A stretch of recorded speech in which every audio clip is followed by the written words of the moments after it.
तुम्हारी? लड़की के आशिक मनीष सोलंकी ने, उसे लड़की चाहिए थी।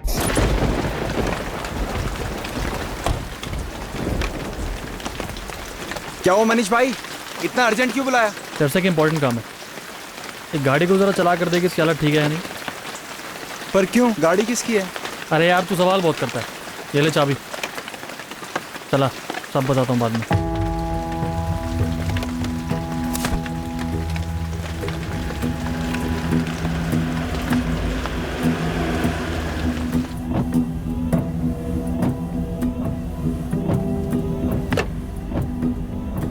गाड़ी की कंडीशन सही है? हाँ भाई, गाड़ी एकदम सही है, पर मामला क्या है? कुछ नहीं, गाड़ी को खरीद कर कैब कंपनी में लगाने की सोच रहा हूँ। क्या बोलता है, सही रहेगा? कैब? भाई कहाँ इन सब चक्करों में पड़ रहे हो आप? अरे चक्कर वक्कर कुछ नहीं है, सीधा बिजनेस है। गाड़ी ड्राइवर चलाएगा, मेरे कुछ पैसे बन जाएंगे। अब ये बता कि गाड़ी मेरी हुई तो क्या तू चलाएगा? तुझे कितने मिलते? 15? मैं 18,000 दूंगा। हाँ चलाएंगे ना भाई, बिल्कुल।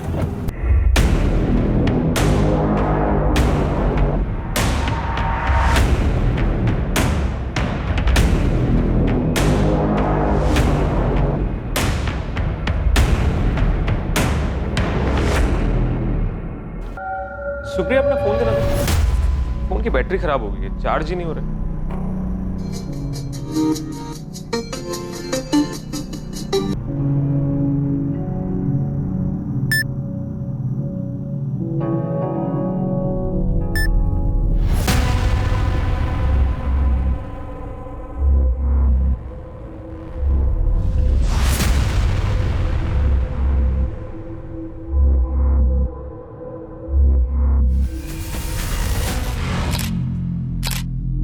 सर कहा हम इसे शहर के बाहर ढूंढ रहे थे और ये यहाँ कनौजी नगर में खड़ी थी। हाँ, लेकिन इसके मिलने से एक और सवाल खड़ा हो गया। क्या सर? गाड़ी का नंबर प्लेट येलो है। हाँ सर, इस कार को बतौर टैक्सी यूज किया जा रहा था, क्योंकि अगर चेंज करना ही था तो पूरा नंबर प्लेट चेंज करते या कार का कलर चेंज करते ताकि टैक्सी पहचान में ना आए।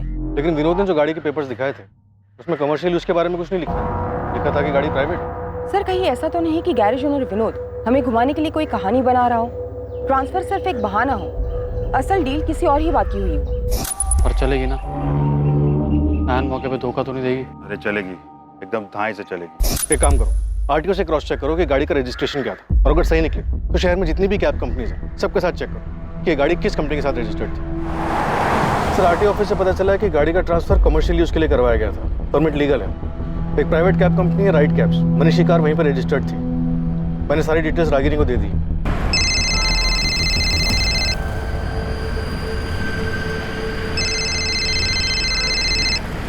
इस कार का ओनर मनीष सोलंकी वांटेड है। इसकी कार आपके कंपनी में कब से रजिस्टर्ड है?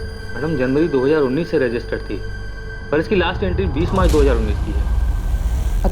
मतलब कि इस गाड़ी का अकाउंट 20 मार्च 2019 के बाद लॉगिन नहीं हुआ, यानी कि इस गाड़ी ने 20 मार्च 2019 के बाद कोई सवारी नहीं उठाई। अच्छा, और इस कैब का रजिस्टर्ड ड्राइवर कौन था? एक मैम, ध्रुव Sahu.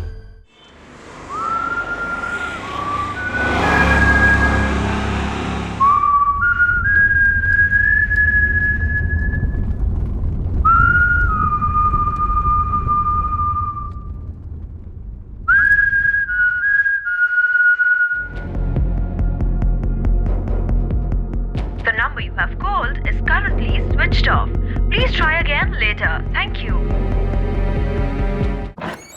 Sir, right cab company से पता चला है कि मनीष की कार को ध्रुव साहू नाम का ड्राइवर चला रहा था। कैब कंपनी से ध्रुव साहू का रजिस्टर्ड मोबाइल नंबर मिला जो फिलहाल स्विच ऑफ। और इसके घर का एड्रेस?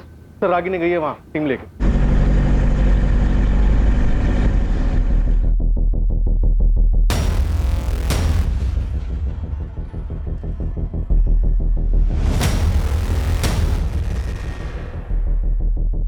क्या सोनू, कोई खबर लाया या फ्री की चाय पीने आया? क्या साहब, अब भी, पर इस बार ऐसी खबर लाया हो कि आप खुद चाय के लिए पूछोगे। फिर इस ध्रुव का नंबर भी ट्रैकिंग पे डाल दी, जैसे ऑन होगा वैसे इसकी लोकेशन पता चल। सलाम साहब, आप गर्म खबर है।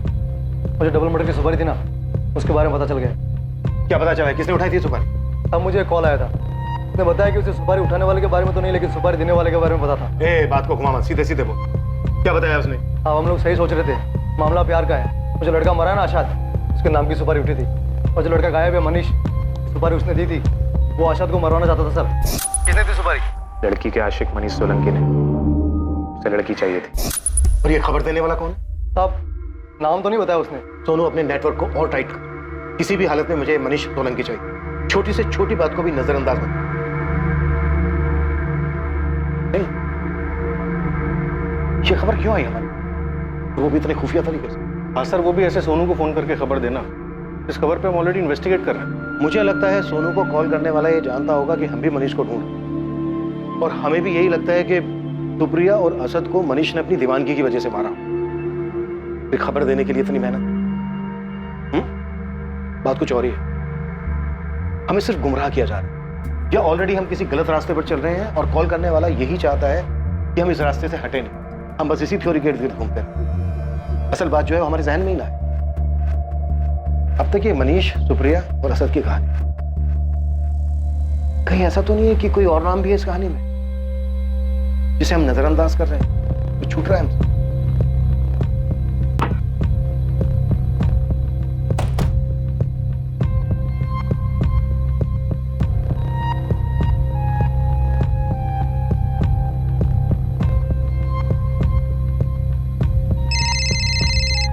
हाँ रागिनी, सर, इस ध्रुव के घर पे तो ताला लगा हुआ है। लगता है उससे पुलिस आने की खबर मिल गई होगी। कल रात तक तो उसका फोन चालू था, लेकिन आज सुबह से बंद है। लेकिन ये ध्रुव हमसे भाग क्यों रहा है? हो सकता है ये मनीष के साथ मिला हुआ हो और उसी के साथ भाग रहा हो। रागिनी, एक काम करो, आसपास पता करो ध्रुव के बारे में। मनीष की गाड़ी तो काम पे जा नहीं रही थी, तो इस बीच ये ध्रुव कहाँ था, क्या कर रहा था? Yes sir.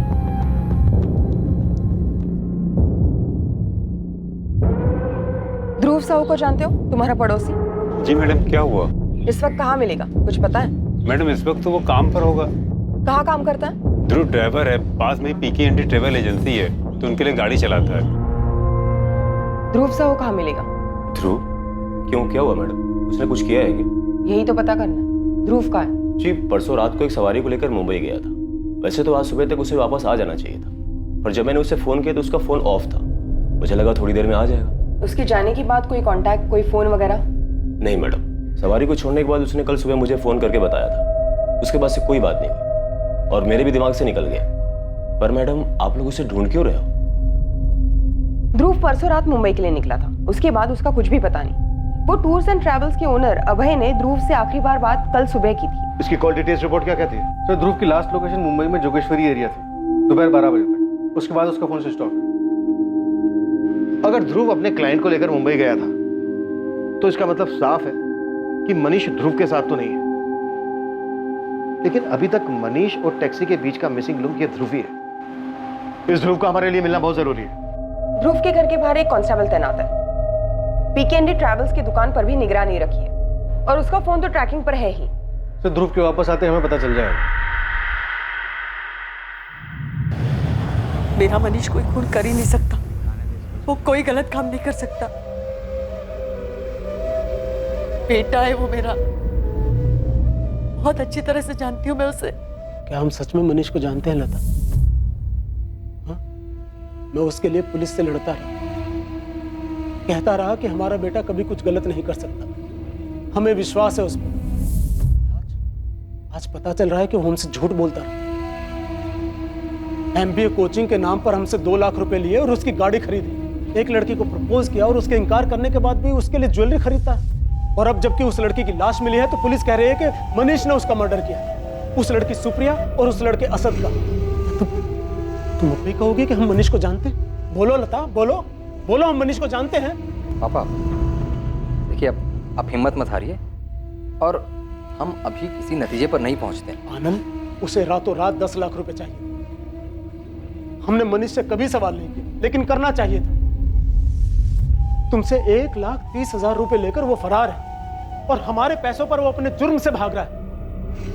तुम कसम खाओ लता कि अगर उसका फोन आया तो तुम छुपाओगी नहीं। उसके लिए अच्छा होगा कि वो खुद को पुलिस के हवाले करे। मैं नहीं मानती कि मेरा बेटा कोई गलत काम कर सकता है। आपको, पुलिस को, सबको गलतफहमी है। मैं कह रही हूँ कि वो किसी बड़ी मुसीबत में फंसा हुआ है।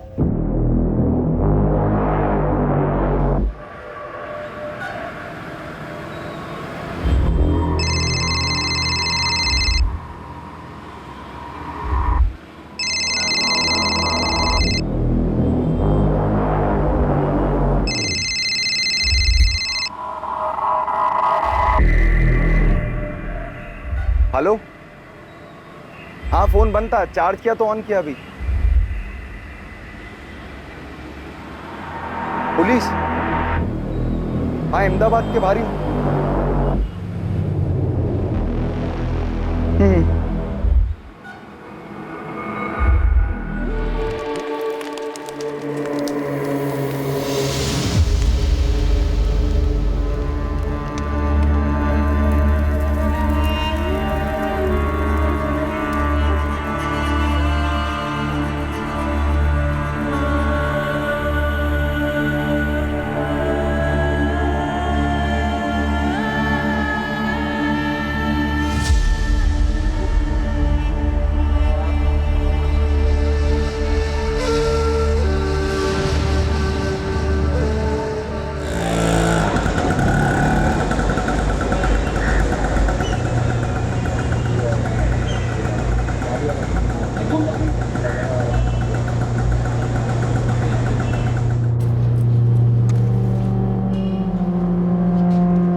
इंस्पेक्टर साहब हैं, मुझे मिलना हो। आप कौन? मैं ध्रुव साहू। वो शायद मुझे ढूंढ रहे हैं। साहब मैं मुंबई से लौट रहा था, मेरी रास्ते में गाड़ी खराब हो गई। रात बहुत थी, सुबह तक इंतजार करना पड़ा। फिर कैसे भी करके कोई मैकेनिक ढूंढा, गाड़ी ठीक करवाई। पूरा दिन निकल गया मेरा। फोन की चार्जिंग खत्म हो गई थी। मैकेनिक के पास फोन चार्ज किया तो अबे भाई का फोन आया। तो बोलने लगे कि आप लोग ढूंढ रहे हैं मुझे।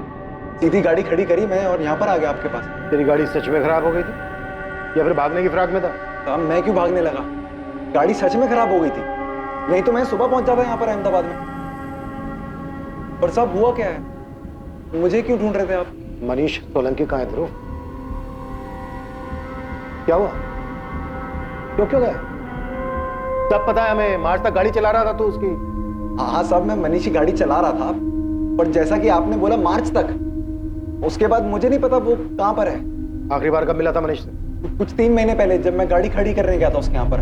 जान पहचान कैसे हुई थी तेरी उसके साथ? साहब वो मेरे पुराने ऑफिस के पास रहता था, जहाँ पर मैं गाड़ी चलाता था पहले। Weekend agency? नहीं साहब, माँ जटनी ट्रेवल्स। वो वहीं पर ही आता था गाड़ी भाड़े पे लेने के लिए। तभी हमारी बातचीत होने लगी, जान पहचान हो गई थोड़ी सी।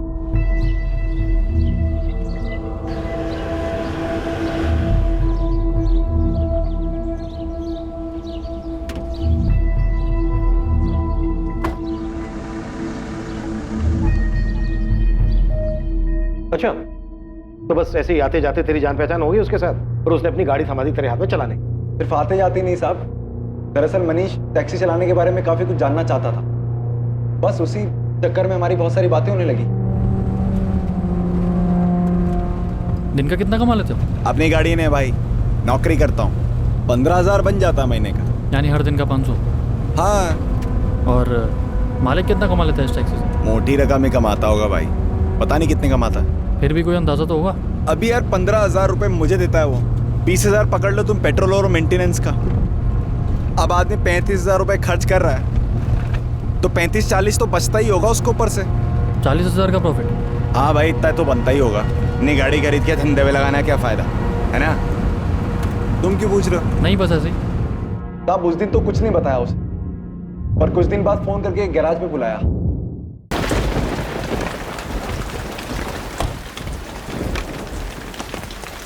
क्या हो मनीष भाई, इतना अर्जेंट क्यों बुलाया? तेरे से इंपॉर्टेंट काम है।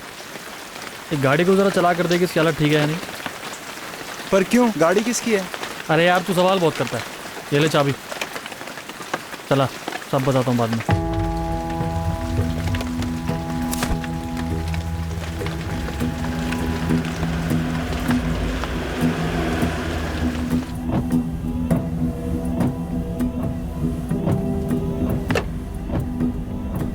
गाड़ी की कंडीशन सही है? हाँ भाई गाड़ी एकदम सही है, पर मामला क्या है? कुछ नहीं, गाड़ी को खरीद कर कैब कंपनी में लगाने की सोच रहा हूँ। क्या बोलता है, सही रहेगा? कैब? भाई कहाँ इन सब चक्करों में पड़ रहे हो आप? अरे चक्कर वक्कर कुछ नहीं है, सीधा बिजनेस है। गाड़ी ड्राइवर चलाएगा, मेरे कुछ पैसे बन जाएंगे। अब ये बता कि गाड़ी मेरी हुई तो क्या तू चलाएगा? तुझे कितने मिलते? 15? मैं 18,000 दूंगा। हाँ चलाएंगे ना भाई, बिल्कुल। साहब मनीष लड़का अच्छा था, पैसे अच्छे दे रहा था, अब मैं भला क्यों मना करने लगा। उसने गाड़ी खरीद ली, मैंने गाड़ी चलानी शुरू कर दी उसकी। मनीष लड़का अच्छा था, पैसे भी अच्छे दे रहा था, तो फिर 3 महीने पहले तूने उसकी गाड़ी चलानी बंद क्यों की? साहब मनीष को धंधे की असलियत दिखाई दे गई थी। धंधा उसे जितना आसान लग रहा था उतना था नहीं, ऊपर से गाड़ी का खर्चा अलग। इस महीने भी सिर्फ 45,000 हुआ है। 18,000 तेरी सैलरी, 20,000 गाड़ी का खर्चा निकालने के बाद भी सिर्फ 7,000 बचते हैं। तूने तो कहा था 40,000 बचते हैं, और पिछले 2 महीने से ये हाल है बस। तो भाई मैंने अपने मालिक के लिए बोला था ना, वो 10 गाड़ियां उसके पास, एक खराब होती है दूसरी चलती है, एक का दूसरा पूरा कर देती है, उसका बच जाता है। तूने पहले क्यों नहीं बताया? अरे तो तुमने पूछा ही नहीं पहले, और मैंने बोला तो था मत पड़ो उन सब चक्कर में, फालतू ही सरदर्दी है। मार्च के महीने में कुछ ही दिन और चलाई होगी मैंने गाड़ी, जब एक सुबह गाड़ी साफ करते हुए मनीष आया और 20 मार्च से गाड़ी यहीं खड़ी कर देना। गाड़ी खड़ी कर देना मतलब? तुम कोई और काम ढूंढ लो। क्यों? कैब के धंधे बहुत नुकसान है। साहब जैसा उसने कहा था मैंने बिल्कुल वैसा ही किया। 20 मार्च को गाड़ी उसके घर के नीचे आके खड़ी कर दी मैंने, चाबी उसके हाथ में रख दी मैंने। अब वो कैसा है, कहां पर है, मुझे नहीं पता। पता नहीं है या फिर बताना नहीं चाहता? साहब कैसी बात कर रहे हो, मैंने सब बता तो दिया आपको। पर तूने अभी तक हमें ये नहीं बताया कि मनीष ने तेरे साथ मिलकर सुप्रिया और असद को मारने का प्लान बनाया था और उसके बाद मार डाला दोनों को। मारने का प्लान? साहब ये क्या कह रहे हैं आप? मनीष ने कुछ कर दिया क्या? 2 मर्डर करके फरार है मनीष सोलंकी, और एक तू ही है जो सबसे ज्यादा उसके साथ टच में था। तेरी बातचीत होती थी सबसे ज्यादा उसके साथ, दोस्ती यारी में आके तू भी उसके प्लान में शामिल हो गया होगा और मार दिया होगा दोनों। साहब मनीष के साथ मेरी अच्छी जान पहचान थी, ये बात सही है, लेकिन उतनी ही बात सही है 20 मार्च को उसके यहाँ पर गाड़ी खड़ी करने के बाद मैं उससे नहीं मिला, मैंने नई ट्रैवल एजेंसी ज्वाइन कर ली। आप लेजर चेक कर लो वहां जाकर, मैं और क्या बताऊं आपको।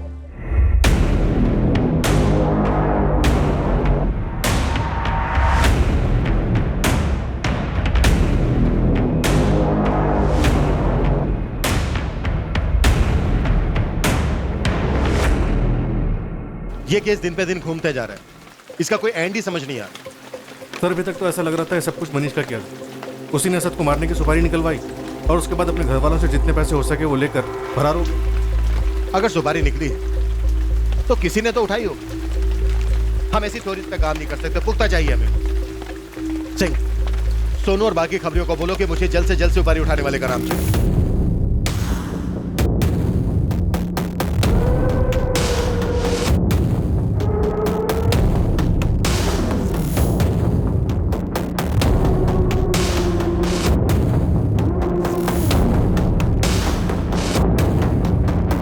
बोलो किसने दी सुपारी? साहब सच में बता रहे, हमें कुछ नहीं पता। नहीं मैडम, तुम में से ही किसी ने उनका काम तमाम किया और अब यहाँ के नाटक कर रहे हो। साला पता नहीं कौन उठाया सुपारी, और पुलिस है ना अपने नाक में दम करके रखे ले। जब दिल में उठा लिया और एक सवाल, सुपारी किसने ली, सुपारी किसने ली? अरे कुछ और भी पूछ लो। देख मजे की बात क्या है कि जिसको सुपारी लेनी थी उसने सुपारी ले भी ली, गेम भी बजा दिया। हाँ, और किसी को पता भी नहीं चल गया, सब ढूंढते रह गए। साले तू तो ऐसा बोला जैसे तेरे को सब मालूम है। हाँ? देख अब हवा में बात नहीं करते, सुपारी राजू रंगीला ने उठाई थी। देख तू मुंह बंद रखना, अगर उसको पता चल गया ना तो तेरी निकाल देगा वो 100-200 में सुपारी।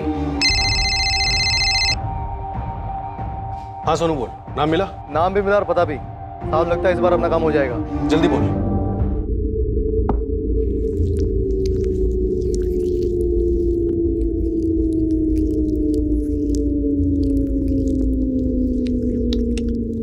अबे पिंटू, क्या लड़की लोग के माफिक धीरे धीरे हाथ चला रहा है? थोड़ा दम लगा। खाना वाना खाया कि नहीं तूने? अबे रुक क्यों गया? सांप सूंघ गया तेरे को? ए रंगीले, पिंटू को छोड़, चल हमारे साथ जेल, तेरी मालिश का इंतजाम करके रखा है। सब बात क्या हुआ? अरे साहब मैं सच बता रहा हूँ, मुझे सुपारी के लिए बोला था पर मैंने सुपारी नहीं उठाई। तूने कहा और हमने मान लिया, सुपारी उठाने में तो नंबर 1 है। तुझे लगता है तेरी इस कहानी पे भरोसा कर लेंगे हम? साहब मेरी बात तो सुनो, मैंने सुपारी के लिए मना किया क्योंकि पैसा बहुत कम था। मर्डर तो हुए, अगर सुपारी तूने नहीं उठाई तो फिर किसने उठाई? अब मुझे क्या पता, पर मैंने कुछ नहीं किया। अरे जिससे सुपारी दी थी उससे पूछो ना आप। मनीष सोलंकी, यही नाम है ना उसका? पता नहीं साहब, नाम तो मैंने ये पहली बार सुना। साले नाटक करता है। कहाँ है शुभाई मनीष? साहब मैं सच बता रहा हूँ, मुझे किसी मनीष सोलंकी ने सुपारी नहीं दी थी। तो फिर किसने दी? ये साला मनीष खुद तो निकल गया, हमें फंसा गया। हाँ यार, बस एक बार हाथ आ जाए तो बताता उसे। चुप कर, यह जान पे बनी हुई है, दीवारों के भी कान होते हैं। पता नहीं किस बात पर कब पुलिस फिर से उठा के ले जाए।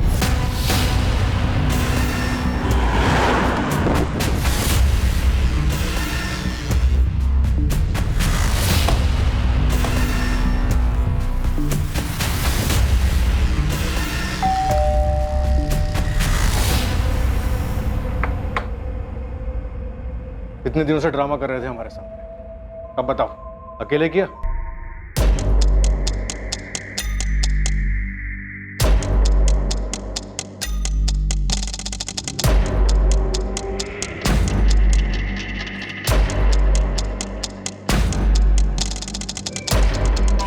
हाँ साहब, यही है।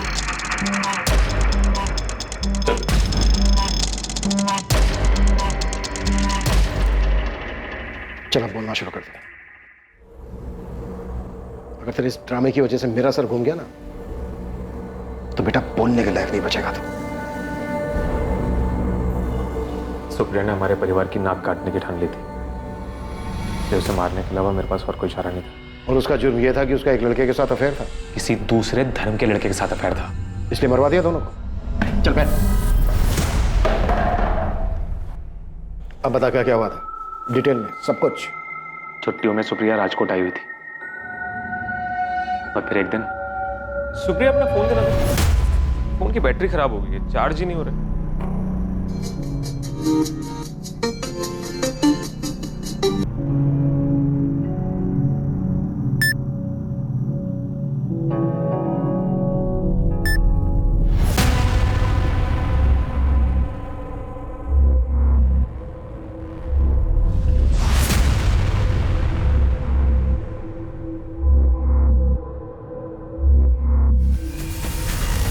अगर मेरा बस चलता तो मैं उसी वक्त असद की जान ले लेता, लेकिन इन सब में वो अकेला नहीं था, सुप्रिया भी उसके साथ थी। मैं कुछ भी बोलता या कुछ भी करता तो सारी बात बिगड़ जाती, बदनामी होती, लोगों को पता चलता। इसलिए मैंने चुप ही रहना सही समझा। आखिर गलती तो मेरी बहन की थी ना। सुप्रिया,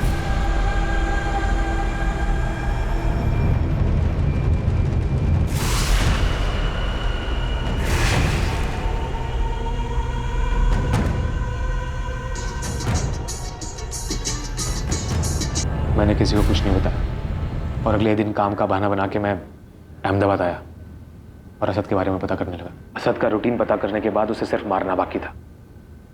इसके लिए मुझे ऐसे आदमी की जरूरत थी जो एक काम धंधे की तरह करता हो।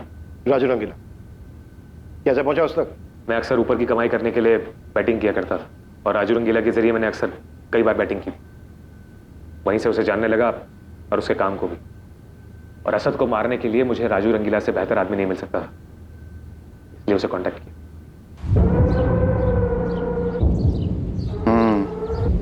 1 लाख लगेगा, लास्ट तक किसी को नहीं मिलेगी। भाई मेरे पास सिर्फ 50,000 रुपए। क्या मच्छी मार्केट आया जो मोल भाव कर रहा है? 1 लाख मतलब 1 लाख, उससे नीचे 1 रुपया नहीं। करना है तो बोल, वरना निकल यहाँ से। राजू को देने के लिए 1 लाख रुपए नहीं थे मेरे पास, लेकिन मैं इस काम को ज्यादा देर तक टाल भी नहीं सकता था, इसलिए मैंने खुद असद को मारने का प्लान बनाया। असद को मारने के लिए मैंने एक देसी कट्टा खरीदा। असद को मारने का प्लान तो मैंने बना लिया था, लेकिन उसे अंजाम देने के लिए सही समय मुझे नहीं मिल रहा था। और उधर सुप्रिया की छुट्टियां भी खत्म हो रही थी, और मैं दोबारा सुप्रिया को असद से मिलने नहीं दे सकता था। ये सुप्रिया जब अहमदाबाद जाने के लिए निकली तो मैं भी राजकोट से अहमदाबाद के लिए निकल गया। मैं उसकी बस के पीछे ही था। मैंने उसी दिन असद को मारने की ठान ली थी, पर कुछ और ही हुआ।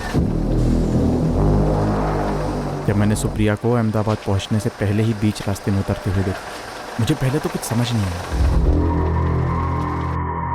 पर फिर मेरी नज़र असद पर पड़ी, जो कि शायद उसे लेने आया था। और सुप्रिया असद के साथ हाईवे से अंदर जंगल की तरफ चली गई। मैं भी गाड़ी साइड में लगा के उनके पीछे गया, जहां वो दोनों क्या वो दोनों? जरा से भी शर्म नहीं बची थी उन दोनों में। वो दोनों जंगल में ही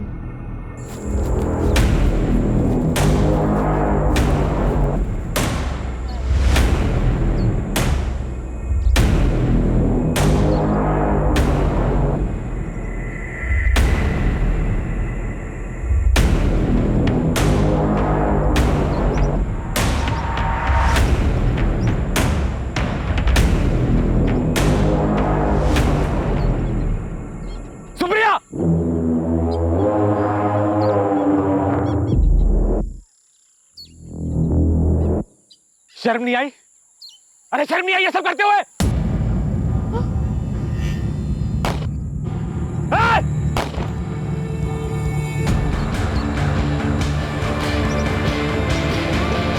उन दोनों को मारने के बाद मैंने कट्टा और उन दोनों के मोबाइल नहर में फेंक दी और राजकोट आ गया। और फिर घर आके ऐसे ड्रामा किया जैसे कुछ हुआ ही नहीं। सुप्रिया को मारने का प्लान पहले से था या फिर गलती से मारी गई? असद को मारने के बाद मैं सुप्रिया को भी मार डालता, क्योंकि मैं सुप्रिया को अच्छी तरह से जानता था। बहुत जिद्दी थी वो। मैं उसे कितना भी समझाता लेकिन वो असद को नहीं भूल पाती, बात का पतंगड़ बनाती। और जिस बात को मैं दबाना चाहता था वो उस बात को सारे जहान में गा देती। और अगर मैं दोनों को नहीं मारता तो मैं अपने पिताजी को अच्छी तरह जानता हूँ। सुप्रिया उनकी कमजोरी थी, वो कुछ भी करके पिताजी को मना लेती और उसके बाद हमारा समाज में उठना बैठना सब बंद हो जाता। ये सबसे मनीष का क्या ताल्लुक है? पता नहीं, उससे तो मैं जानता भी नहीं था। वो तो जब आप लोगों ने कहा कि मनीष और सुप्रिया का कुछ चल रहा है तो मैं भी वही खेल खेलने लगा। मैंने भी कहा कि हाँ, मनीष ने ही सुप्रिया को मारा। इसीलिए तूने हमारे खबरी को फोन किया हमें गुमराह करने के? किसने दी सुपारी? लड़की के आशिक मनीष सोलंकी। उसे लड़की चाहिए थी, जैसा मैं चाहता था वैसा ही हो। पुलिस का शक मनीष पे और ज्यादा बढ़ गया। तेरी इसी होशियारी ने हमें तुझ तक पहुंचाया। सुपारी किलर को ढूंढते हुए हम राजू रंगीला तक पहुंचे और उसके जरिए तुझ तक। क्या कहा था तूने? कि तेरी बहन सुप्रिया ने तेरे परिवार की इज्जत मिट्टी में मिला दी थी। ये जो दो खून किए तूने, क्या लगता है तुझे कि तूने अपने परिवार का नाम बहुत रोशन कर दिया? बहुत ही घटिया सोच है तेरी, विकृत। तेरे जैसे लोगों को तो जेल में ही होना चाहिए। साला तुम जैसे लोगों को समाज में सही तरीके से रहना आता ही नहीं।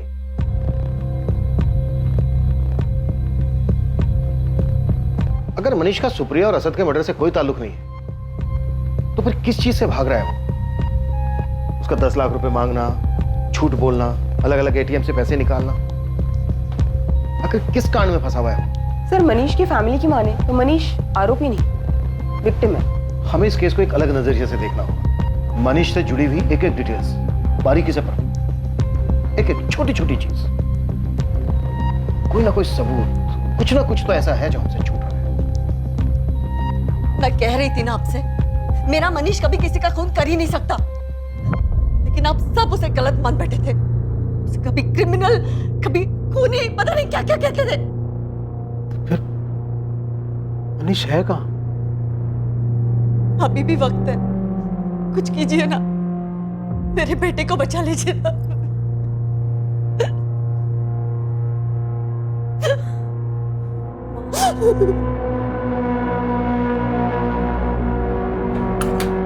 सर, 4 जून की शाम तक मनीष का फोन लोकेशन उसका रूम में था और उसके बाद उसका फोन यहाँ भोपाल में दिखा, जहाँ वो देर रात तक ऑन रहा, जहाँ से उसने अपने माँ बाप, अपनी दीदी, जीजा, अपने दोनों दोस्त सलील और वैभव, इन सबको कॉल्स किया। और सुबह तकरीबन 4 बजे उसका फोन स्विच ऑफ हो जाता है और फिर उसके अगले 2 दिन यानी 5 और 6 जून को उसका फोन ऑन ऑफ होता रहता है। सर, यही तो अजीब बात है। 4 से 6 जून के बीच फोन की लोकेशन भोपाल ही थी। वो कहीं पर भी गया हो, आता तो यहीं पर आता। उसका फोन भी स्विच ऑफ इसी एरिया में हुआ। उसका लास्ट लोकेशन भी भोपाल ही था। मनीष यहाँ भोपाल में कर क्या रहा था? मनीष के माँ बाप और उसके दोस्तों का तो यही कहना है कि इस एरिया में उसकी जान पहचान का कोई नहीं था। सर, एक और अजीब बात है। क्या? जिन 4 एटीएम से पैसे निकाले गए थे, यानी 5 जून को ओधव और कालूपुर और 6 जून को चांदखेड़ा और जुहापुर, और हर दिन start and end point Bhopal ही है। ये चारों एटीएम्स भोपाल से काफी दूर है। भोपाल से उसके आसपास के इलाकों में भी कई एटीएम्स हैं। तो फिर उसे भोपाल से इतनी दूर जाकर पैसे निकालने की क्या जरूरत है? सर, हो सकता है मनीष किसी और की नजरों से बचना चाह रहा।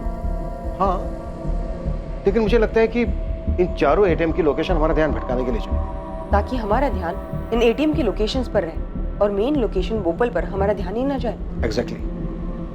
मुझे लगता है कि मनीष यहाँ भोपाल में ही बैठ कर गेम खेल रहा था। इस केस को लेकर हमें जो भी मिलेगा वो यही मिलेगा। लेकिन सर, भोपाल तो काफी बड़ा इलाका, वहां पे कुछ ढूंढना ऐसा है जैसे कि भूसे में सुई को ढूंढना। काम मुश्किल तो है, लेकिन इस केस की गुत्थी यहीं सुलझेगी। यहाँ जरूर कुछ ऐसा है जो इस केस के लिए है।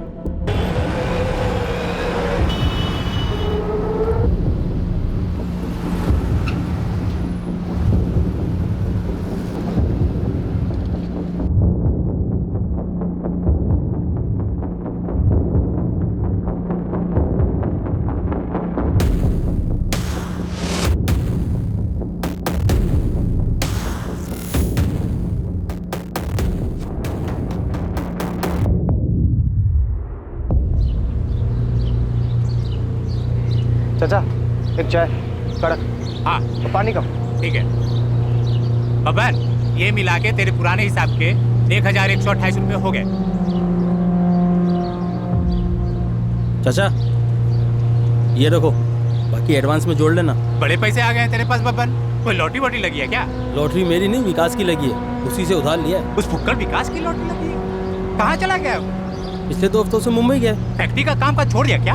वो सब तो पता नहीं, पर हाँ उसके हाथ में गहरी चोट लगी, मजबूरन छुट्टी देनी पड़ी मालिक को। उस फटीचर विकास की तो नसीब ही खुल गई, लॉटरी भी लग गई और छुट्टी भी मिल गई। साहब यही भोपाल इलाके में रहता है, मैंने पता किया। कल तक तो उसको खाने के लाले थे, अब आज काम धंधा छोड़कर मुंबई में घूम रहा है विकास। और उसके इलाके में लोग बता रहे हैं कि एक महंगा वाला टीवी भी लिया। उसकी औकात नहीं है साहब ये सब करने की। भोपाल में एक फैक्ट्री में काम करता है, वहाँ पता किया तो पता चला कि काम पर ही नहीं आ रहे। कुछ चोट वोट लगी उसको 4-5 तारीख के आसपास। इस विकास का मनीष से क्या कनेक्शन है? ये तो पता नहीं है सर। मनीष गायब हुआ 4 तारीख को और उसी के आसपास ये विकास भी बाहर, ऊपर से लॉटरी भी लगी।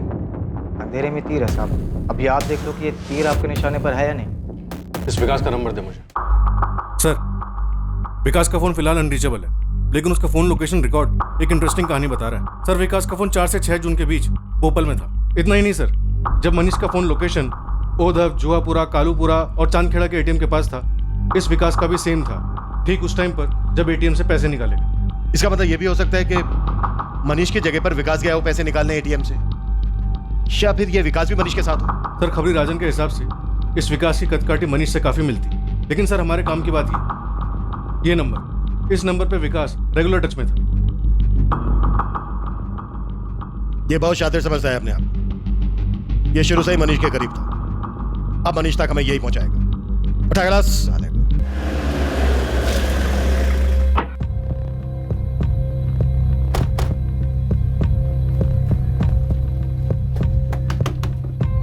चल ध्रुव, बाहर आ। चल चल चल। साहब क्या हुआ? अरे चल ना, ड्राइवर बन के बहुत घुमाया तू, अब मंजिल तक पहुंचाने का काम भी तेरा ही है। चल। देख, झूठ बोलने की या कहानी बनाने की जरूरत नहीं है। ये खेल तूने और विकास ने साथ में मिलकर खेला है, ये तुम दोनों के कॉल रिकॉर्ड से पता चल गया हमें। एटीएम से पैसे विकास ने निकाले थे, ये भी पता है हमें। अब तो ये पता है मनीष कहाँ है और वो छिपा हुआ क्यों है। बता रहा हूँ मैं साहब, बता रहा हूँ साहब, मैं गुजरात में पैसे कमाने आया था यूपी से। मेरे को अपनी टैक्सी खरीदनी थी, कारोबार जमाना था मेरे को यहाँ पर, और ड्राइविंग करके गुजारा हो नहीं पा रहा था। मैं बहुत ही ज्यादा परेशान हो गया था। जब मनीष से मिला और कुछ दिनों बाद उसने गाड़ी खरीद ली, मैं गाड़ी चलाने लगा। मुझे पता था साहब इसको धंधे के बारे में ज्यादा पता नहीं है, तो मैं धंधे में थोड़ा हेरफेर करने लगा। कभी गाड़ी की मरम्मत के बहाने, कभी उसका डीजल बेचकर मैं हेरफेर करने लगा पैसों का। मेरे को लगा मनीष को पता नहीं चलेगा, पर 1-2 महीने बाद उसे सब पता चल गया और फिर उसने नौकरी से निकाल दिया मेरे को। ध्रुव, 20 मार्च से गाड़ी यहीं खड़ी कर देना। गाड़ी खड़ी कर देना मतलब?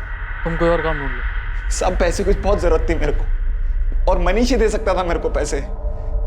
मेरे को लगा इसके पास पैसे हैं, फिर मैंने उसका किडनैपिंग करके फिरौती मांगने का प्लान बनाया। मैं अकेला ना कर पाता ये काम, तो मैंने विकास को पूछा, उसको भी पैसे की जरूरत थी। कितना मांगेंगे? 10 लाख रुपए। इतने मिल जाएंगे? मिल तो जानी चाहिए, मोटी पार्टी है। तो कब करना है? जितनी जल्दी हो सके उतना जल्दी। सब मनीष ने नौकरी से जरूर निकाल दिया था मेरे को, पर आते जाते मेरी मुलाकात होती रहती थी उससे, तो किडनैप करना कोई बड़ी बात नहीं थी मेरे लिए।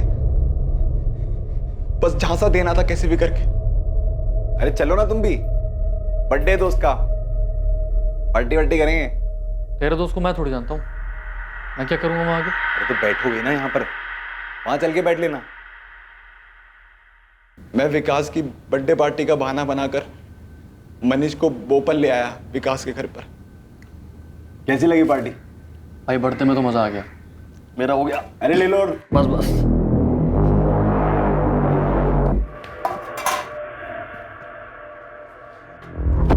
क्या कर रहा है? क्या ले गया? प्रूफ क्या है ये? घर फोन कर अपने, 10 लाख मंगा। चल। कितने 10 लाख? किडनैप हो गया तू तब आजाद होगा, तब 10 लाख रुपए हमें मिलेंगे। क्या बकवास कर रहे हो तुम लोग? बकवास नहीं कर रहा, पैसे मांग रहा हूँ। घर पे फोन कर 10 लाख मंगा और बोला किडनैपिंग हुई है। ले पूरे का पूरा अंदर घुसेड़ दूंगा, समझा क्या? हाथ छोड़ का ले। अरे फोन कर घर पे, चल पैसे में। मनीष को काबू करने के बाद हमने मनीष के घर वालों को फोन लगवाया उससे। अर्जेंट काम है, वो 10 लाख रुपए चाहिए मुझे। मगर भिखारी निकले सबके सब, सालों के पास पैसे ही नहीं थे। उसके जीजा से कैसे भी करके 1,30,000 रुपए का जुगाड़ हो पाया, जो उसने मनीष के अकाउंट में अगले दिन डाले। और मनीष के अकाउंट में पहले से ही थे कुछ 20,000 रुपए। तो कुल मिलाकर हमारे पास कुछ 1.5 लाख रुपए बन रहा था। हमने सोचा कि जो मिल रहा ले लेते हैं उससे, नहीं तो इतनी मेहनत की है वो भी बर्बाद जाएगी। और इसकी जीजा ने पैसे भेज दी। ले सी गाड़ी की चाबी, ले ATM निकाल लेना पैसे। हाँ सुन, फोन पे ले जा, और ये हुडी पहन के जाना इसकी। वो ATM के कैमरे में शक्ल नहीं दिखनी चाहिए, इसे मुंह झुका कर पैसे निकालना। पैसे लेने के बाद मनीष का क्या किया तूने? कहाँ है वो? क्या करना है इसका? क्या करें, छोड़ देते हैं इसे? छोड़ेगा साला, सब भोग देगा पुलिस वालों को जाकर। तो कुछ तो करना पड़ेगा इसका। मैं इसे थोड़ी ना छोड़ सकता है पर इसे। विकास बोल रहा था इसे मार के फेंक देते हैं, उसके अलावा कोई चारा नहीं है। मुझे डर लग रहा था, पर जो होना होता है वो होकर ही रहता है। ए चल उठ, चलना है। कहाँ चलना है? जन्नत चलेगा?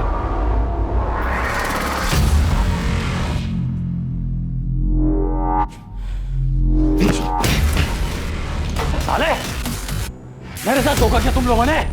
चाकू फेंक। अब तुम्हें पता लगा किससे पंगा लिया तूने। मनीष भाई चाकू फेंक दो, लग जाएगा। हम तो छोड़ने वाले थे तुमको भी। झूठ मत बोल कमीने, झूठ मत बोल।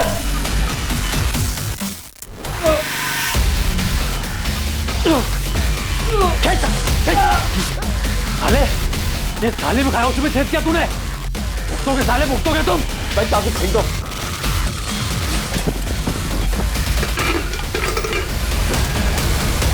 मनीष की लाश का क्या किया तूने?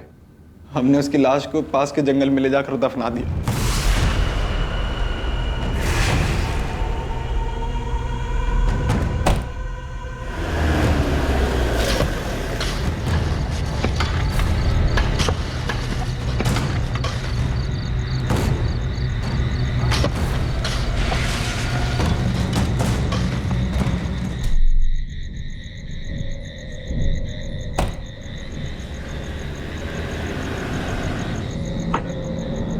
मनीष की कार को एक सुनसान जगह पर पार्क करके निकल गए। मनीष से जो 1.5 लाख रुपए मिले वो हमने आपस में बांट लिया।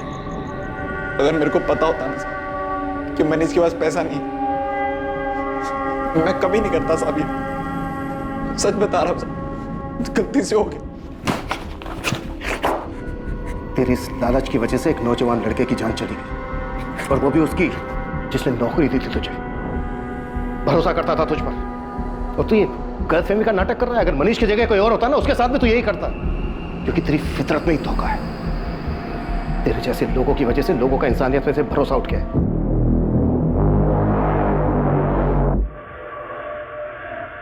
विकास के वापस लौटते ही पुलिस ने उसे भी मनीष की हत्या के जुर्म में गिरफ्तार कर लिया, और पुलिस को विकास के घर से वो सारे सबूत मिले जो मनीष की दर्दनाक हत्या को बयां कर रहे थे।